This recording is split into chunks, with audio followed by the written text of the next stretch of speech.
Mike's on. All right, let me clear up this racing thing for a second. Number one, you know I don't like the idea of Restoring Hope being in the race. I questioned Baffert on why he would be in the race. Baffert said the owner wanted him, and he had nothing against it. He basically told you that Restoring Hope wasn't good enough. After the race, Gary West, who owns Restoring Hope, was upset with how his horse was handled, but he also said, we had no right being in the race, and that's my fault. Okay? So, and he's right about that. Number two, I didn't understand why you could have a race where one horse is going to go to the front, the big horse, and you're going to send another horse after him. Now, the idea that he kept anybody else from going to the front and somehow blocked for him and kept the pace from being fast is utter nonsense. I'll show you why. Number one, when Castellano was supposed to take Noble Indy to the top, here's what he said. He wanted me to be on the lead, but I didn't have enough speed to get to the lead. I made an effort, but I got to the point where I had to give up. How far can I go to try and get to the lead? He said that his horse broke slowly, hit the side of the gate, and then after that, he had no ability to get up and get near Justify. Wayne Lucas said that had no impact on the race at all. He said, strange that they sent him up there with another horse that was going to the front. I mean, that is strange, and I totally agree because I even brought that up as being a strange strategy to Baffert on Friday. You know, having two horses that were going to go to the front and have him from the same stable. I didn't even like that idea, but even Wayne said had no impact on the race. So, you know, the bottom line is I didn't understand having another horse with natural speed in. If you had a horse that was going to come from behind, you understand he's there to set a pace. But otherwise, it made no sense to me, but they wanted to run the horse. But he even said after the race, Gary West, we shouldn't have been in the race. That's my fault. The official chart caller, here's what he said about Restoring Hope. 3 wide entering the first turn, moved in a bit, stepping onto the backstretch, appeared done by the 3/8 pole and was allowed to be steadily back after. That was it. Here's Noble Indy. Out with his initial step, brushed right side of the starting gate, accelerated upon recovery, took up position in mid-pack, went 4 wide, and had little. So the point is they allowed the horse 23-37. Good quarter. They went to the half in 48-1. Then 113-2. They're not catching him. If they're going to beat this horse, they need to go 110 for the 6 furlongs. 110 and change tops, not 113-2. One can catch this horse going 113-2. This horse was comfortably in front the whole way, and I thought Gronkowski ran really well. I mean, I thought he ran a really good race. And he looked like a good horse in the stretch. He ran well. He clearly showed ability. But, hey, I understand people didn't like how it looked, but it was not going to impact that race in any way, and the best horse won, to be fair. And I don't think anybody's trying to say he wasn't. It was peculiar what was going on, but it was not done intentionally, I guarantee you. I just think it was, you know, anyone else could have gone. The inside horse could have gone and really pressed them. Somebody else could have gone wide and pressed them. They could have done it if they wanted to, and they didn't. And they let him get out to a leisurely half. Sully in Holtzville, what's up, Sully? Hi, Mike. How are you? What's happening? Listen, Mike, I think Rapoli's, and please explain to me where I'm wrong, if I'm wrong. Yeah. I think Rapoli's kind of hypocritical here, because I heard him talking the day before in an interview where his stablemate or barnmate, right, his Noble Indy, if I'm correct, was going to go to the front. Right. Yes, he wanted Noble Indy to go up there, and he knew he was going to close with Vino Rosso. Which is legal. Because Noble Indy, I know it's legal, but he was going to close with Vino Rosso because he knew Noble Indy was going to tire him, much like you're saying, to Correct. get to 110. Correct. But yet he's planning on a horse that's not going to win, Noble Indy, because he's going to burn himself out in the first mile, and then Vino Rosso is going to take the baton from him and finish. But yet he's moaning and groaning that strategically that maybe the stablemate to Justify is out there, you know, riding his flank to make it Well, because he basically was saying, usually you have a speed horse for a closer. He was basically saying, I thought it was weird that Restoring Hope just sat off his flank like he was blocking for him and made it harder for a horse to go around him to go to the front. Bottom line is they don't want any part of going up and challenging this horse. They weren't capable of going up and challenging this horse. And when they got in order, they got in the order, and then that's it. And they let him back the pace down. They should have been able to go. And even Castano said, I didn't have the horse. I did not have the horse to go up and challenge this horse. Yeah, I didn't have him. But the way I'm seeing Rapoli is saying to himself as much what you're saying right now is we don't have the horses to challenge him. Correct. But if we throw Noble Indy at him for the first half of the race, and then Vino Rosso at the second half, in tandem, we have a way to beat him. Well, that's the idea. Not with one horse. Right. And still, what they're doing, Sully, that's still legal. There's nothing illegal about that. What he's saying here is he sent that horse out to block for him, which is, it's not true. That's not true. You can't do that in racing. Can't block for him. The horse can go around him. Another horse can go right around him and go to the top and go challenge him. He wasn't. They didn't have a horse who could do it. And Bravazzo didn't want to do it. He was sitting there, and he's the one who was sitting chilly inside. He didn't do anything. He sat in there. Decided to sit in there inside on the rail and just wait. They let him back it down. Hey, listen, the best horse won. Listen, I don't want Restoring Hope, and if they ever want to make that a rule, I'm all for it. I don't like it. I brought that up to Baff the other day. I don't like that idea. I don't like the idea of that happening. I don't like the idea of not that he had a rabbit in a race, that wouldn't bother me, but that you are going to have a horse to try and beat your horse, that would bother me. You're going for a history here. But if another owner, that's the idea, these guys own other horses, and the owner admitted, I shouldn't have put the horse in the race. But Baffert was telling you, I mean, with me on Friday, the Baffert was saying, don't worry, the horse is going to beat you anyway. He's not as good. Glenn and Howard Beach, what's up, Glenn?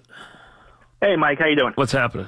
Belmont Stakes. Totally disagreeing with what you're saying. If you watch the replay of the aerial shot on NBC, you will definitely see that Florent Geroux, who was on the 5 horse, was definitely impeding Bravazzo from getting towards the front. I don't know who was on Bravazzo. I think it might be Luis Saez. But when he realized that nobody was going to the top, he tried to get out behind Justify, and Geroux was definitely fouling him. Now, I have no problem with Restoring Hope staying in that position the whole race, but if you see when Bravazzo tried to get out around Justify and then try to eyeball him a little bit, Geroux was definitely keeping him pinned inside. That's completely legal. First of all, that is. I know it's illegal. That's legal. That's what was happening. That's legal. You're allowed to. You can keep a guy pinned on a rail. That is not illegal. 100%. That's not illegal. But that's not what. Listen, the trainer of Bravazzo did not have one problem with how the race was ridden. That's Lucas. Had no problem. And the guy who called the race doesn't even make note of it in the race notes. He does not. Bravazzo worked his way into the pocket on the opening bend, was maneuvered into the 3-path, leaving the half-mile pole, making it there a furlong later, swung 5 wide into the lane, drifted a bit wider after while not making his presence felt. Right. He didn't have enough horse. I mean, come on. I don't think what you were saying about the uncoupled entry thing, I totally agree with you. I mean, it was something I don't like that idea, but the bottom line is it's only bad from the trainer standpoint. I wouldn't like it if I owned the big horse. I wouldn't want another horse from that barn in my race. It's not illegal, though. It's also bad from the bettor's point because whoever bet on the 5, the horse was out there. He was an uncoupled entry. He was from both barns. Well, anybody who bet on a 5 was crazy anyway. That horse never had a chance. Well, I mean, that's, everybody has their opinion about different horses. No, wait a second. I mean, come on. If you looked at that horse, he wasn't going to win that race. Baffert, if you listened to us on Friday, told you the horse wasn't going to beat him. Well, I mean, how many people were really, really putting their hard-earned money on Gronkowski either? And he ran second. He made the exact thing. Gronkowski was a horse we didn't know what he was. We had not seen him yet. He hadn't run here yet. We had not seen him. He clearly had the ability to be a good horse if he could handle the turf and the surface and everything else. He had the ability. We had seen Restoring Hope run. Restoring Hope did not belong in that race. It was just It was just an owner taking a shot, and he admitted, you know what? I should not have had my horse in there. That's my fault. I shouldn't have had him in the race. We didn't belong in the race. That's my fault. Okay, that's what the owner of Restoring Hope said. We didn't belong in the race anyway. That is my fault.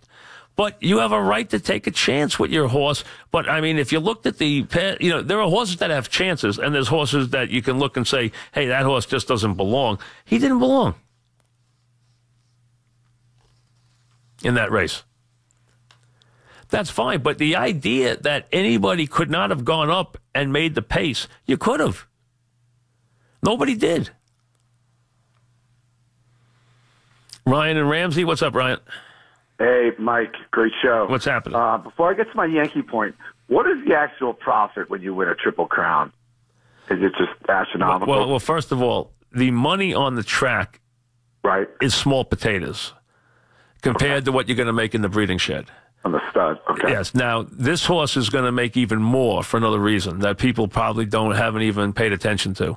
His sire is dead.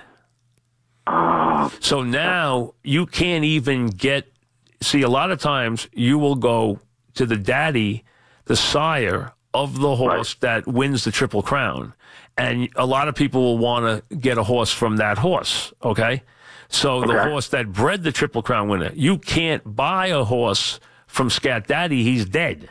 So now this horse, his stud fee is going to be even higher because of the fact that if you want to get to that lineage, there's no one carrying that lineage right now. There might be another Grade 1 winner who was a Scat Daddy who is going to he's going to move up. Like if you had Mons could look it up. If there's another Scat Daddy that was really good that's going to go to stud now, his fee's going to be tripled because he's got Scat Daddy blood if he's won a Grade 1.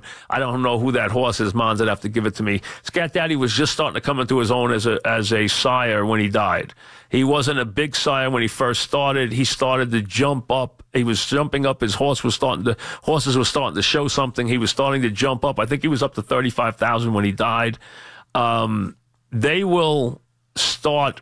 I didn't hear yet what the deal is, but I'm sure they will start justify it like 200,000, and they will only send the best mares to him the first year. You'll have to be a stake-winning, well-bred mare to get to him the first year. He'll probably be 200,000. Now, there's some that are holding shares that people who own a piece of horse get shares that they won't pay for, but there's of the ones you're buying, they'll probably be somewhere around 200,000 probably for a live foal, I would think, for him to start. And that could either go up or that could even go down. That's an example. Seattle Slew in his prime was $300,000 for a live foal.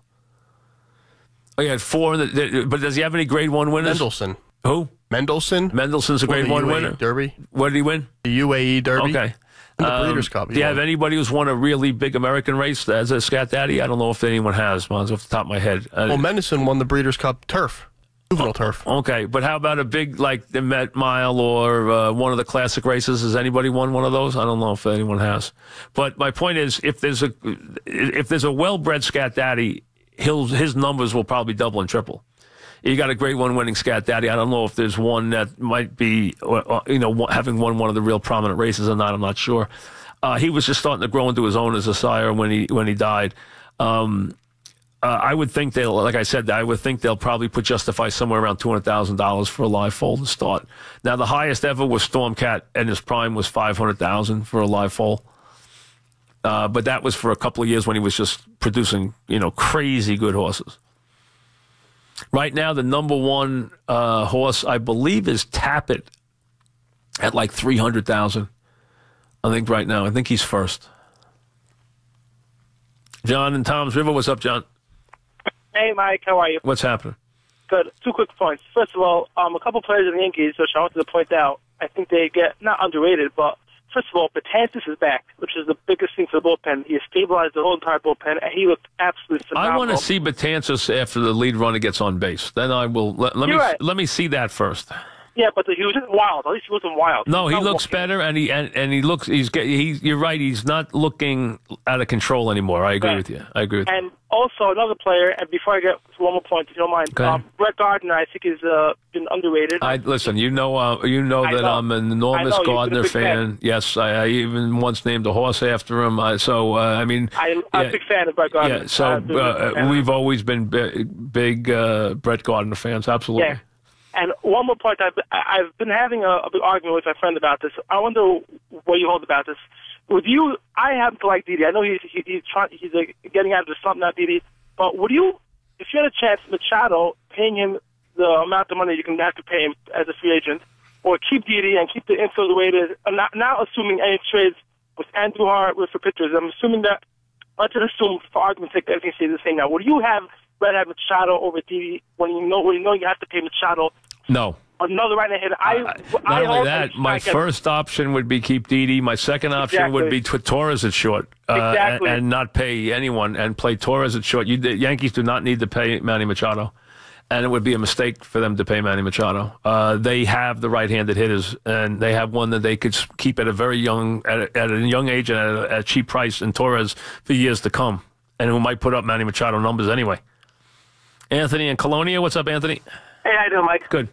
I'll talk about Justify real quick. Yeah. The next they're going to run them down the road, maybe Haskell or Travis. My question to you is most likely, knowing Baffert, it'll be the Haskell. They get him every time. Yeah, he loves it there. My question to you is the breeder's price. If you lose a race, that price go down or does not immediately? Not immediately. It will go down. It definitely will go down. I'll give you a good example. Fusiachi Pegasus started at 150. I think he's down to 7,500 right now. If you do not produce horses over a period of years, excuse me, your sire fee will go way down. Absolutely. It's based, they'll put a first price. The first year, they'll book a lot of top mares to them. The second year, it will be more open to less, exclusive club of mares. By the third year, now you start to get some results. By then, you'll see in the next 3 years after that where you are. If you're not having horses run young and 2-year-old, 3-year-old, you're not seeing him produce horses right away, it will start to hurt him. And then eventually it will crush the business. So it'll either take off. Hey, Tappet was a $10,000 sire when he went to stud. He's now $300,000. As an example. So there are ones that go the other way, and they just keep getting better and better and better and better. Tappett's a perfect example of that. Mike in Montclair, what's up, Mike? If you're LeBron, you can't show up to the post-game press conference with a cast on your hand. It's just crazy. I cannot believe he resorted to that. So are you trying to say he wasn't hurt? I saw him in Game 3 throw a pass to himself off the backboard and slam the ball down with both hands about as hard as you can possibly do it. You don't get extra credit for injuring yourself. Listen, he's complicit. I would say not only get extra credit, I think he was one of the more dumb and selfish things I've ever heard that a top player did. But I think there clearly was something different about him after Game 1. To games 2, 3, and 4. And even Mike Breen told me they all were wondering why he couldn't finish around the rim after the first game. Because the first game, he was shooting the ball better than he'd ever shot it in his life. He probably played the greatest game of his career in terms of shooting the ball in that game. He had finished that way in the Celtics series. He started that way with the 51-point Game 1. And clearly, he was having some difficulty. In the last 2 games, he kept his shot numbers down. In Game 4, I know the game was a blowout, but he only took 13 shots. I don't think he would make up the injury. I think the injury casts him in a very bad light. He has to, as a top player, as a legendary figure, you have got to have better self-control than that. I understand that call was outrageous. You cannot injure, whether it was broken, whether it was fractured, whatever the situation was medically to his hand, you cannot cause that kind of injury to yourself as a top player. You have too much responsibility to your team.